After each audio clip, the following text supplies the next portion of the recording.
কিন্তু মাঠ থেকে সরিয়ে দিয়েছে, চলে যেতে বলা হচ্ছে। অর্থাৎ যে অভিযোগটা কিন্তু বিজেপি তরফে করা হচ্ছিল মাঠের ভিতরে ভোট सर आपका तो वोट हो गया तो क्या कर रहे हैं सर आपका तो वोट हो गया क्या करोगे इसका?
শুরু হয় তখন থেকে টিএমসির ক্যাডার বাহিনী তারা লাইন নিয়ে বসে আছে এবং মহিলারা ভোট দিতে আসছে তাদেরকে হাত ধরে ভোটার ক্যাম্পের ভিতরে নিয়ে যায় এবং তাদেরকে এখন বলে দেওয়া হচ্ছে 3 নম্বরে ভোটটা দিতে হবে, 3 নম্বরে ভোটটা দিতে হবে।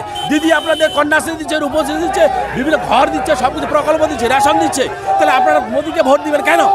মোদি দেশটাকে বেঁচে দিচ্ছে, ভোটারদেরকে বিভিন্নভাবে প্রভাবিত করে তারা ভোটটা টিএমসিকে দিয়ে বলছে, কিন্তু এটা হওয়ার কথা ছিল না।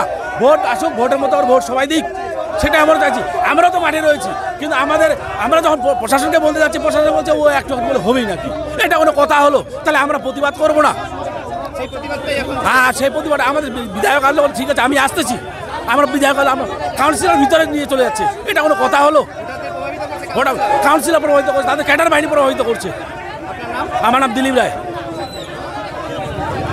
ব্যাপারটা হচ্ছে যে এতক্ষণ খুব শান্তি শৃঙ্খলাভাবে আমাদের ইলেকশন হচ্ছিল। আমরাও চাই আমাদের এই তিলেশ্বরী স্কুলে 40 নম্বর ওয়ার্ডে আজ পর্যন্ত কোনোদিন ঝামেলা হয়নি, না কর্পোরেশন হয়েছে, না বিধানসভাতে হয়েছে, না লোকসভাতে হয়েছে।